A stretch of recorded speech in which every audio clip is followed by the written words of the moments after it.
Everyone, आज इस video में हम कवर करेंगे नॉर्म्स। तो इस वीडियो में हम देखेंगे कि टाइप्स ऑफ नॉर्म्स क्या है। जैसे हमारे पास होता है age norms, grade norms, percentile norms and standard score norms. तो स्टार्ट करते हैं हमारी वीडियो। तो सबसे पहले हम समझते हैं कि नॉर्म्स होता क्या है।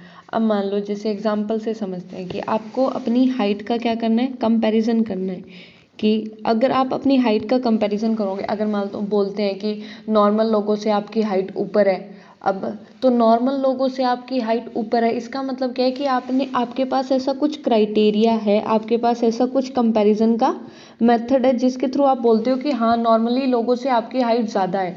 ठीक है, तो अब जैसे ये नॉर्मली ये हमारे पास क्राइटेरिया कैसे आया, तो इसमें क्या होता है कि मान लो जो एक नॉर्मल सैंपल होता है लोगों का, जैसे अगर कोई मैन है उसके लिए अगर आज के टाइम पे 5'8", 5'9" ये हाइट क्या है, ये हमारी एवरेज हाइट में इंक्लूड होती है। अगर इससे कोई ऊपर होता है, मान लो अगर कोई 6 फीट का है, तो उसको हम बोलते हैं कि नॉर्मल हाइट से ऊपर है। तो ये कैसे कंपेयर किया जाता है कि हम एक नॉर्मल पॉपुलेशन में से क्या लेते हैं, एक नॉर्मल पॉपुलेशन में से सैंपल लेते हैं एक। ठीक है, जो हमारी एक सैंपल है ये क्या है, ये हमारी पॉपुलेशन को रिप्रेजेंट कर रहा है, और उस सैंपल का हम क्या निकालते हैं, उसके बेसिस पे हम एवरेज स्कोर्स निकालते हैं। और उससे हमें पता चला कि हमारे जो इंडिया के अंदर जो मेल है, स्पेशली हमारे नॉर्थ वेस्टर्न साइड, वहाँ पे हमारे पास नॉर्मल एवरेज हाइट क्या आती है, 5'8" ऐसे, या 5'9" इस तरह से आती है। तो ये क्या हो गया, ये हमारा एक कंपैरिजन का तरीका हो गया। इससे हम क्या करेंगे, अब मान लो हमें किसी की हाइट के बारे में देखना है, ठीक है, तो हम क्या करेंगे, इस क्राइटेरिया से कंपेयर करके उस इंडिविजुअल की हाइट के बारे में बताएंगे। ठीक है, ये अलग अलग जैसे मान लो कंट्रीज के लिए अलग हो सकती है कि कहीं होता है कि नॉर्मली 6 फीट नॉर्मल कंसीडर करे, और कहीं मान लो 5'5" ही नॉर्मल कंसीडर हो, एवरेज हो। तो ये हमारा वेरी कर सकता है। बट अगर हमने मान लो जहाँ हम रहते हैं वहाँ पे हमने एक एवरेज सैंपल लेके उसके स्कोर्स निकाल लिए, तो वो हमें किस में हेल्प करता है, इंटरप्रिटेशन में हेल्प करता है, कि किसी को उसका मीनिंगफुल एक कंक्लूजन निकालने में हेल्प करता है कि उसकी हाइट लंबी है या नहीं है। वो हमें इसी चीज़ से पता चलेगा जब हम उसको हमारे नॉर्मल जो एक सैंपल है उससे कंपेयर करके देखेंगे।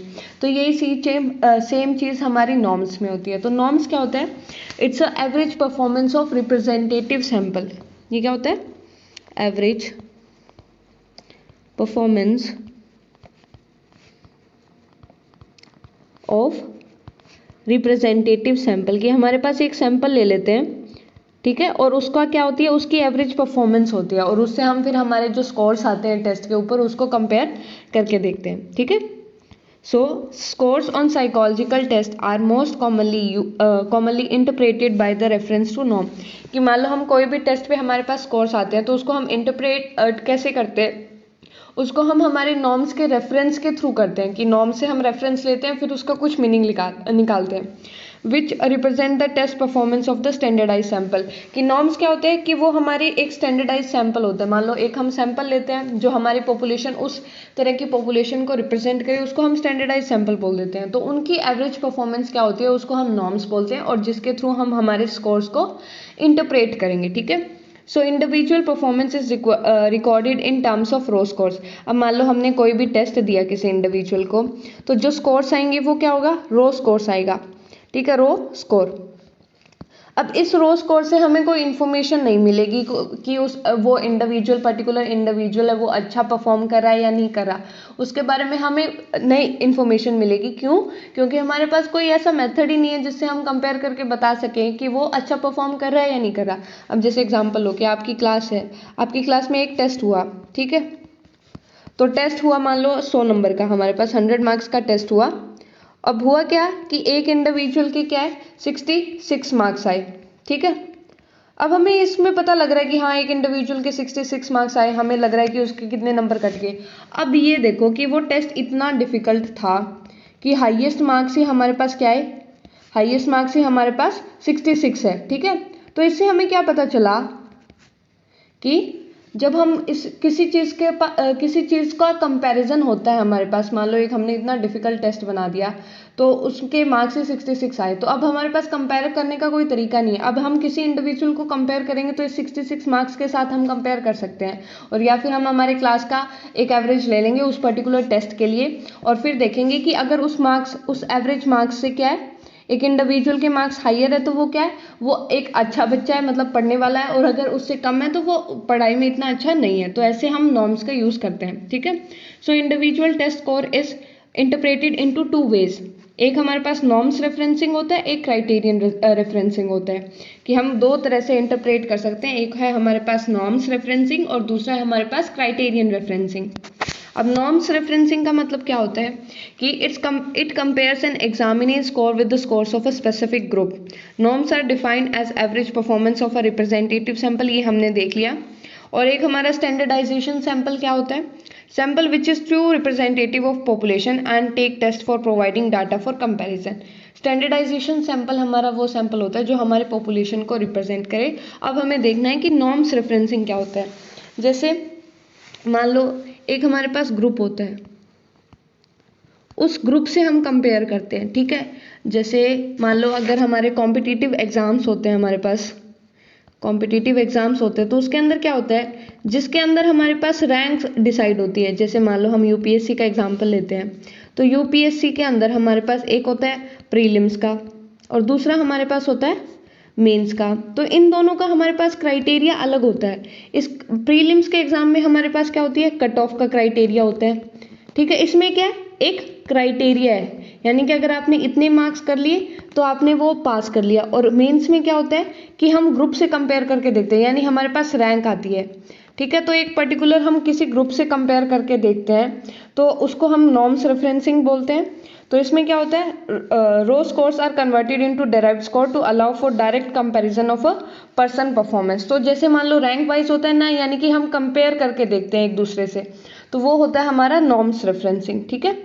और क्राइटेरियन रेफरेंसिंग क्या होता है कि एक हम स्टैंडर्ड डिसाइड कर लेते हैं, ठीक है। जैसे हमने अभी देखा कि उसमें क्या है कि हमारे जैसे प्रीलिम्स का होता है, वो क्या होता है, क्वालिफाइंग नेचर है। हम ये नहीं देखते कि कोई इंडिविजुअल कितना अच्छा परफॉर्म कर रहा है, उसमें क्या होती है, एक हम कट ऑफ डिसाइड कर देते हैं कि मान लो इस कट ऑफ के ऊपर किसी ने किया तो वो पास है, और इस कट ऑफ के नीचे किया तो वो फेल होगा। ऐसे ही हमारे पास जैसे मान लो पास फेल हमारे स्कूल के अंदर जो एग्जाम्स होते हैं उसके अंदर भी तो ऐसा ही क्राइटेरिया होता है। मान लो हमारे अगर 100 नंबर का टोटल टेस्ट है, वो अगर हर स्कूल में अलग अलग होता है, जैसे मान लो 33% ले लेते हैं हम, तो इससे नीचे किया तो क्या होगा, फेल होगा इंडिविजुअल, और इससे ऊपर किया तो वो पास होगा, ठीक है। तो ये क्या है, ये क्राइटेरियन रेफरेंसिंग है। तो हम एक पर्टिकुलर क्राइटेरिया एस्टेब्लिश कर लेते हैं और फिर एक एग्जामिनी के स्कोर्स को उसके ऊपर कंपेयर करते हैं, ठीक है। So second way of interpreting a test score is to establish an external standard और criterion and compare the examinee test scores with it. फिर हम उसके साथ कंपेयर करते हैं। और there is a fix criterion performance, examinee passes predetermined number of item, he is capable of total performance demanded by the test. तो यही होता है कि अगर हम फिक्स क्राइटेरियन वो पास कर देते हैं तो वो फर्दर आगे जो टोटल परफॉर्मेंस है उसके लिए कैपेबल है, वरना नहीं होगा। और हमारा इसमें क्या था नॉर्म्स रेफरेंसिंग में, कि हम किसी चीज़ से कंपेयर करके देखते हैं। मान लो हमारे पास क्लास में बच्चे हैं, जैसे हम रैंक्स निकालते हैं, तो वो क्या हो गया, वो हमारा कंपैरिजन हो गया, तो वो उसको हम नॉर्म्स रेफरेंसिंग में कंसीडर करेंगे, ठीक है। तो ये होता है हमारा norms referencing and criterion referencing. अब आता है कि हम जब नॉर्म्स डेवलप करते हैं तो हमारे पास क्या क्या स्टेप्स है। तो हमारे पास 3 स्टेप्स हैं।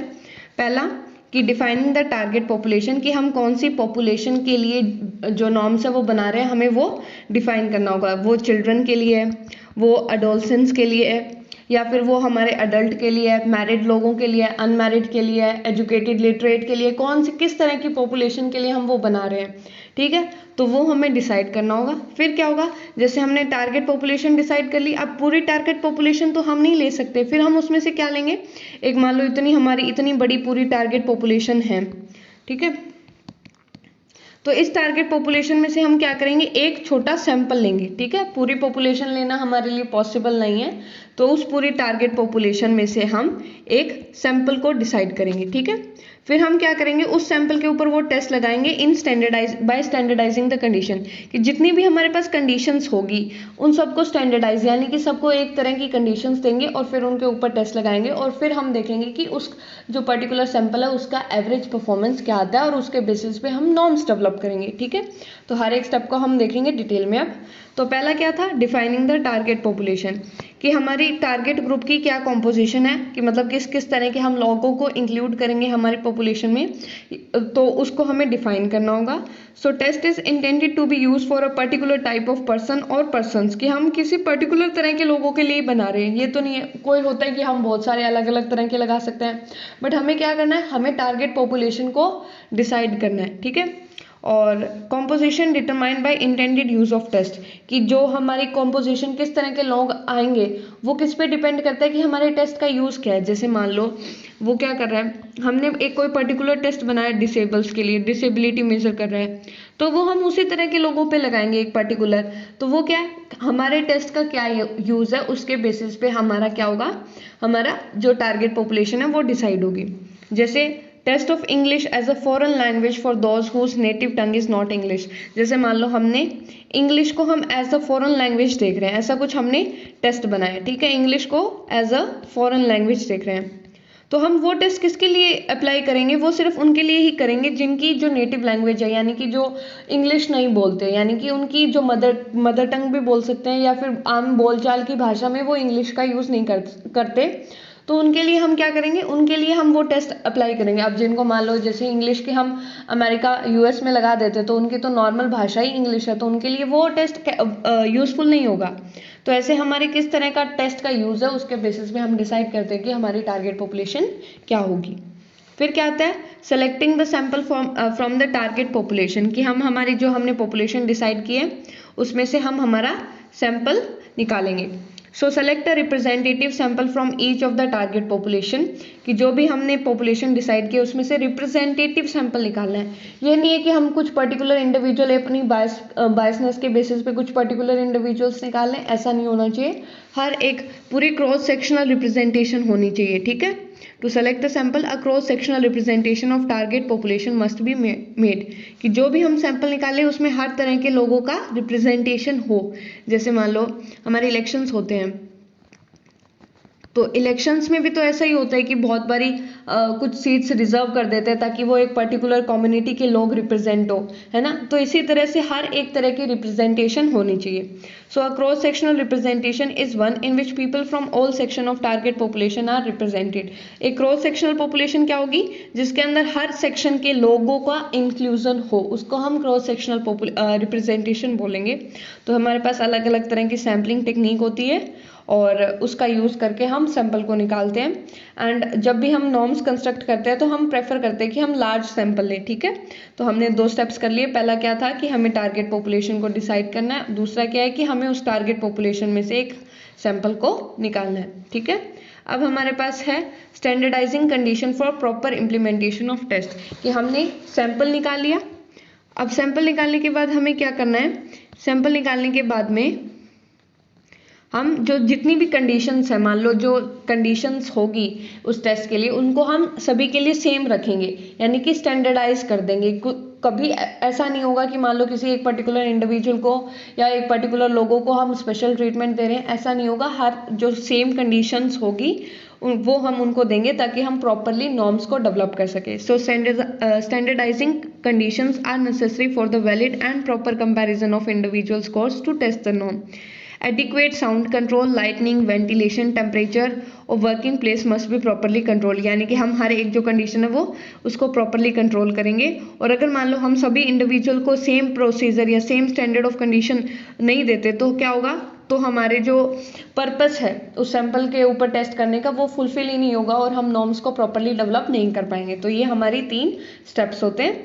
फिर आता है टाइप्स ऑफ नॉर्म्स। तो हमारे पास 4 तरह के नॉर्म्स है, age norms, grade norms, percentile norms and standard score norms. कौन से, age, grade, percentile and standard score norm, ठीक है। तो हम सबसे पहले देखते हैं एज इक्विवेलेंट नॉर्म्स।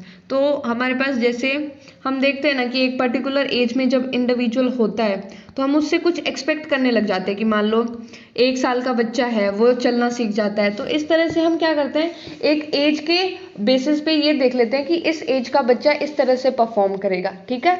तो एज के बेसिस पे जब हम नॉर्म्स को डिसाइड करते हैं तो उसको हम एज इक्विवेलेंट नॉर्म्स बोल देते हैं। So it is defined as average performance of a representative sample of a certain age level, कि एक पर्टिकुलर एज लेवल पे एक बच्चे का कितनी परफॉर्मेंस होनी चाहिए, तो उस बेसिस पे जब हम नॉर्म्स बनाते हैं तो वो होता है हमारा एज इक्विवेलेंट नॉर्म, ठीक है। और age norms are most suited to those traits और ability which increase systematically with age, कि एज नॉर्म्स हम उस पर्टिकुलर तरह की एबिलिटीज या हमारी क्वालिटीज के लिए बनाते हैं जो हमारे एज के साथ साथ बढ़ती रहती है, ठीक है।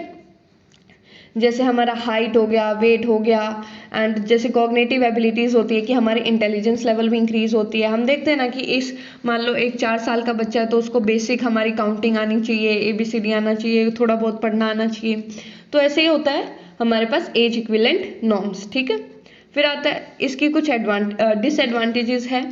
वो क्या है कि lack a standard and uniform unit throughout the period of growth of physical and psychological trait. तो इसमें क्या होता है कि जैसे मान लो एक हमारे पास प्रॉपर यूनिट नहीं होता कि हम उस चीज़ को मेजर कर सके, ठीक है। तो प्रॉपर यूनिट नहीं होगा और एक यूनिफॉर्म यूनिट नहीं होगा पूरे ग्रोथ पीरियड में, यानी कि कभी ऐसा होता है कि एक साइकोलॉजिकल ट्रेट्स भी कुछ होते हैं कि पर्सनैलिटी के अंदर मान लो चेंजेस आते रहते हैं, तो उसके अंदर हमारे पास क्या यूनिट है, कोई यूनिट नहीं है। और दूसरी क्या है कि another problem in age norm arises from the fact that growth rate of some traits are not comparable, यानी कि कुछ ट्रेट्स, कुछ क्वालिटीज ऐसी होती है जिनको हम एज नॉर्म्स के अंदर काउंट नहीं कर सकते, ठीक है। A trait like equity of vision can not be express in terms of age norms. अब जैसे मान लो हम आई साइट का अगर हम देखें तो वो हमारी एज में, एज नॉर्म्स के अंदर उसको हम मेजर नहीं कर सकते, क्योंकि वो एक टाइम के आने के बाद में क्या हो जाती है, स्टेबल हो जाती है। उसके अंदर ना कुछ इंक्रीज होता है ना कुछ उसके अंदर चेंज होता है। तो इस तरह से हमारे पास बहुत सारे ट्रेड्स हैं जिनको हम एज नॉर्म्स के अंदर काउंट नहीं कर सकते। तो इसमें 3 हमने डिसएडवांटेज पढ़ी। पहला क्या है कि इसके अंदर कोई एक यूनिफॉर्म और स्टैंडर्ड यूनिट नहीं है। दूसरा क्या है कि जो हमारे कुछ ऐसे ट्रेड्स होते हैं जिनको हम कंपेयर नहीं कर सकते। और तीसरा है कि कुछ ऐसे ट्रेड्स हैं जिनको हम एज नॉर्म्स के अंडर मेजर नहीं कर सकते, ठीक है। फिर आता है हमारे पास ग्रेड इक्विवेलेंट नॉर्म्स। तो ग्रेड इक्विवेलेंट नॉर्म्स में क्या होता है कि define as the average performance of a representative sample of a certain class और ग्रेड। अब जैसे इसका हम एग्जांपल लेते हैं कि सपोज हम एडमिशन करवाने के लिए जा रहे हैं, ठीक है। अब एडमिशन कराने के लिए जब हम स्कूल में जाते हैं तो जैसे हमने चेंज किया, हम स्टार्टिंग में ही एडमिशन नहीं करा रहे। मान लो एक बार आपने किसी और स्कूल में पढ़ लिया और फिर आप कोई दूसरा स्कूल चेंज कर रहे हो, ठीक है। तो जो स्कूल वाले होते हैं वो हमारा टेस्ट करवा के देखते हैं कि इस इंडिविजुअल की कौन सी क्लास के लेवल की एबिलिटीज़ है इसमें, ठीक है। और जो टेस्ट में हमारे पास मार्क्स आते हैं उसके बेसिस में वो हमें उसी क्लास में एडमिशन देते हैं। यही होता है ना कि हम एडमिशन कराने के लिए जाएंगे तो वो हमारा टेस्ट लेंगे और फिर देखेंगे इस बच्चे को क्लास 4th लेवल तक का आता है, क्लास 5th लेवल तक का आता है, फिर वो उसके बेसिस पे हमें क्लास अलॉट करते हैं कि आपका हम इस क्लास में एडमिशन ले लेंगे। तो वो क्या है, वो ग्रेड इक्विवेलेंट नॉर्म्स ही है, ठीक है। तो इसमें क्या होता है, test is given to a representative sample selected from each of the several classes और ग्रेड्स, कि हम क्या करते हैं, सैंपल ले लेते हैं। हम अलग अलग क्लासेस से सैंपल ले लेते हैं और फिर उसको क्या देते हैं, उनको टेस्ट देते हैं। जैसे मान लो हमने क्लास 3 को, क्लास 4 को और क्लास 5 को, ऐसे मान लो 3 क्लास के सैंपल लिए हमने और उनको टेस्ट दे दिया और उनके हमने क्या किया, स्कोर्स देख लिए। मान लो इनका हमारे पास एवरेज स्कोर 30 आया, इनका 40 आया, इनका हमारे पास 50 आया, ठीक है। तो फिर क्या होता है, फिर एवरेज परफॉर्मेंस देख लेते हैं हम और फिर क्या करते हैं, मान लो कुछ ऐसा भी तो हो सकता है कि किसी का स्कोर मान लो 45 आया, तो हमारे पास एक टेक्निक होती है इंटरपोलेशन। तो उसके बेसिस, इंटरपोलेशन क्या होता है कि हमारे पास स्टार्टिंग का पॉइंट होता है और हमारे पास लास्ट का पॉइंट होता है और उसके बीच से, उसके बेसिस पे हम बीच में जो पॉइंट्स होते हैं उनको निकालते हैं। तो हम इंटरपोलेशन से जो बीच में पॉइंट्स आएंगे वो कहाँ लाई करेंगे उसको निकालते हैं।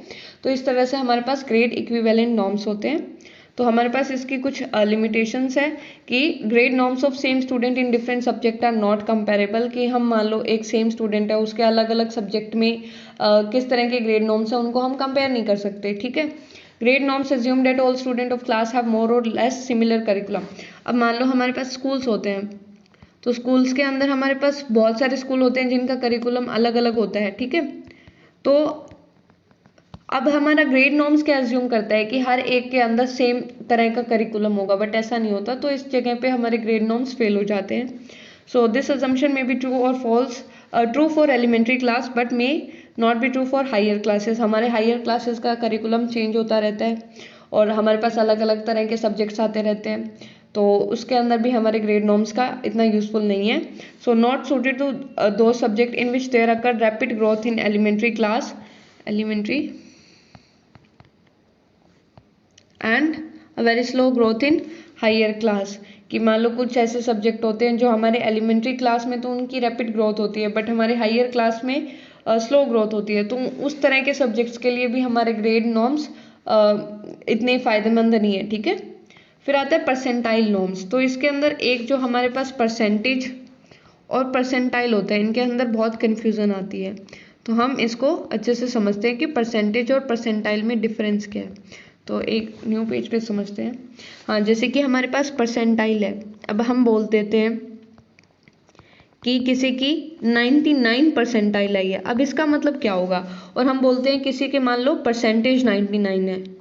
ठीक है, तो इन दोनों में हम डिफरेंस समझते हैं. ये डिफरेंस समझना बहुत ज़रूरी है. ठीक है, 99% है तो 99% है. मान लो कि किसी ने क्या है, किसी के अगर मान लो सपोज हमारा टोटल टेस्ट कितने का था, टोटल टेस्ट हम मानते हैं 100 का था. तो 99% का मतलब क्या है कि एक इंडिविजुअल के मार्क्स 99 आए हैं, यही होगा. हम ऐसे निकाल लेते हैं कि 99 डिवाइड बाय 100, फिर उसको 100 से मल्टीप्लाई कर देते हैं हमारा परसेंटेज निकालने के लिए. ठीक है, ऐसे ही हम कोई भी मार्क्स होता है टोटल मार्क्स नीचे लिखते हैं, फिर जितने मार्क्स आए ऊपर इंटू 100 कर देते हैं, तो हमारे पास परसेंटेज निकल के आ जाता है. ये हो गया 99%. तो ये हमारा परसेंटेज किसको डिनोट करता है, वो हमें मार्क्स का आइडिया देता है कि एक इंडिविजुअल के अगर 99% है तो उसका मतलब है कि टोटल में से हम उसका निकाल सकते हैं कि टोटल अगर इतने था और तो उसके मार्क्स कितने, तो वो हमें मार्क्स का आइडिया देगा. बट परसेंटाइल में क्या होगा कि अगर किसी की 99 परसेंटाइल है, इसका मतलब ये है कि जितने इंडिविजुअल्स ने वो टेस्ट दिया था उनमें से हम 99% बच्चों को क्या छोड़ दिया, हमने पीछे छोड़ दिया, ये मतलब है. ठीक है, तो हमारा ये होगा इंडिविजुअल परसेंटाइल का मतलब कि हम लोगों से आ गए, यानी कि हम 99% लोगों से आ गए, इसका मतलब ये होगा. ठीक है, तो ये होता है हमारा परसेंटाइल और परसेंटेज का difference. So a percentile norm indicate for each raw scores percentage of standardization sample that fall below that raw score. कि मान लो हमारा स्कोर अगर 99 है तो हमारे नीचे कितने लोगों का स्कोर है, तो वो इंडिकेट करता है हमारा परसेंटाइल. तो इसको ध्यान से पढ़ो, इसमें क्या लिख रखा है, percentile norm indicate for each raw score, हर रो स्कोर के लिए percentage of standardization sample that fall below the that raw score. कि हमारा कुछ पर्टिकुलर रो स्कोर आया है, हम पर्टिकुलर किसी पोजीशन पे है, तो परसेंटाइल हमें क्या बताएगा कि हमसे नीचे कितने लोग हैं, हमसे नीचे कितने और इंडिविजुअल्स का स्कोर आया है, तो वो होता है हमारा percentile norms. So if the percentile norm is to be meaningful it should be based upon a sample which has been made homogeneous with respect to age, grade, sex, occupation and other factor, otherwise separate tables for percentile. अब इसका मतलब ये है कि जैसे हम exam होता है, जैसे हमारे पास जेई इनका सबका एग्ज़ाम होता है, तो इसमें हमारे पास परसेंटाइल आती है. तो वो क्या होता है कि हमें एक होमोजेनस ग्रुप के लिए बनाना होता है, कि उसमें क्या होते हैं, सारे इंडिविजुअल्स वही होंगे जिन्होंने वो टेस्ट दिया होगा, यानी कि उनके अंदर एक पर्टिकुलर होमोजेनिटी है, यानी कि सिमिलैरिटी है. तो हम इसी तरह से बनाते हैं, ये नहीं है कि किसी का भी लेके बना सकते हैं, नहीं, उनके अंदर कुछ मतलब होमोजेनिटी होनी चाहिए, या एज, ग्रेड, सेक्स, ऑक्यूपेशन, इन फैक्टर्स को हम ध्यान में रख के फिर हम परसेंटाइल नॉर्म्स बनाते हैं. ठीक है, तो अब इसकी लिमिटेशन क्या है कि जैसे हम परसेंटेज और हमारे परसेंटाइल के अंदर कंफ्यूज हो जाते हैं, तो वो हर एक इंडिविजुअल हो सकता है. तो ये एक पहली इसकी लिमिटेशन होगी. So the biggest limitation is that of inequality of unit throughout the percentile scale. कि इसके अंदर हमारे पास यूनिट्स तो हमें पता ही नहीं लगते, इनइक्वालिटी ऑफ यूनिट्स होता है. ठीक है, तो इसमें हमें सिर्फ क्या पता चलता है कि हमारी रिलेटिव पोजीशन क्या है. ठीक है, हमें पोजीशन पता लगती है कि हमसे नीचे कितने हैं और हम कितनों के आगे हैं, सिंपली वही पता लगता है. और इसमें कुछ यूनिट तो होता नहीं है, हमें ना किसी के मार्क्स पता लग सकते हैं कि पर्टिकुलर इंडिविजुअल ने, मान लो एक इंडिविजुअल ने 100 का टेस्ट लिया बट उसके मार्क्स 50 ही आए, बट उसकी परसेंटाइल हाई है. ठीक है, तो इससे हमें उसके मार्क्स के बारे में कोई आइडिया नहीं मिलता, ना उसके कितने हमारे पास जो हमारे यूनिट्स होते हैं वो क्या है, इनइक्वल है. ठीक है, हमें कुछ नहीं पता चलेगा. अब मान लो दूसरे इंडिविजुअल के मान लो हमारे पास मार्क्स आए 40, फिर जो नेक्स्ट है उसके आए हमारे पास 39, तो परसेंटाइल तो हमारी क्या होगी, कम होती जाएगी, बट इसके अंदर जो यूनिट्स का डिफरेंस है वो तो पता नहीं लग रहा हमें. ठीक है, तो यही हमारी इसकी लिमिटेशंस है. फिर आता है हमारे पास स्टैंडर्ड स्कोर नॉर्म्स. तो इसका मतलब क्या होता है, जैसे हमारे पास इसका मेन काम ये होता है कि जो इनइक्वालिटी ऑफ यूनिट्स है हमारे परसेंटाइल नॉर्म्स में, उनको दूर करना। ठीक है, तो हम एक फिक्स्ड स्टैंडर्ड स्कोर ले लेते हैं, इसमें स्टैंडर्ड स्कोर का यूज़ करते हैं, जिससे हमें यूनिट्स का भी पता लग जाता है और हमारी जो परसेंटाइल में प्रॉब्लम होती है इनइक्वालिटी ऑफ यूनिट्स की, वो हमारी दूर हो जाती है।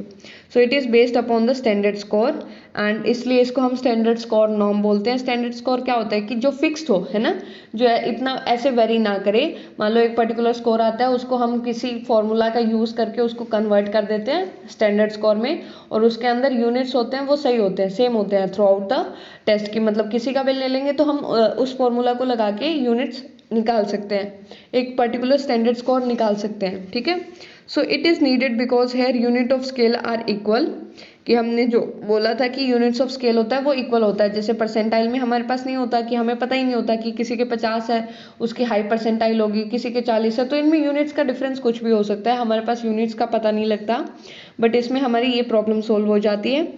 और in this way it to remove one of the serious problem of inequality of units, कि जो इनइक्वालिटी ऑफ यूनिट्स की प्रॉब्लम है वो हमारी सॉल्व हो जाती है। स्टैंडर्ड स्कोर हमारा एक डेराइव्ड स्कोर होता है, यानी कि हम इसको एक पर्टिकुलर फॉर्मूला लगा के डेराइव करते हैं, and it has a specified और fixed mean and fixed standard deviation. तो इसका हमारे पास एक फिक्स्ड मीन और या फिर एक फिक्स्ड स्टैंडर्ड डेविएशन होता है, और ये एक डेराइव्ड स्कोर होता है। एग्जाम्पल है इसमें जैसे जेड स्कोर, जिसको हम सिग्मा स्कोर भी बोलते हैं, टी स्कोर, स्टेनाइन स्कोर। तो ये हमारे कुछ एग्जाम्पल है, या इनको हम टाइप्स भी बोल सकते हैं स्टैंडर्ड स्कोर्स के। तो एक हमने जैसे जेड स्कोर का एग्जाम्पल लगा रखा है कि इसको हम कैसे निकालते हैं। तो इसका हमारे पास जेड स्कोर का फॉर्मूला होता है हमारा रो स्कोर माइनस म्यू फिर डिवाइड बाय स्टैंडर्ड डेविएशन। तो ये हमारा इसका फॉर्मूला है। तो एक्स हम यहाँ पे हमारा जो भी रो स्कोर आएगा उसको लिखेंगे, फिर यहाँ पे हमारा जो एवरेज है उन टोटल सभी स्कोर्स का वो लिखेंगे। म्यू इसको बोला जाता है, ठीक है, इसको मीन बोलते हैं, और जो हमारा स्टैंडर्ड डेविएशन है इसको हम सिग्मा से डिनोट करते हैं। तो ये हमारा जेड स्कोर का फॉर्मूला होता है। So this was all for this video. I hope आपको पसंद आई होगी, और अगर आपको ये वीडियो हेल्पफुल लगे तो please like, share and subscribe to my channel, and thank you for watching it.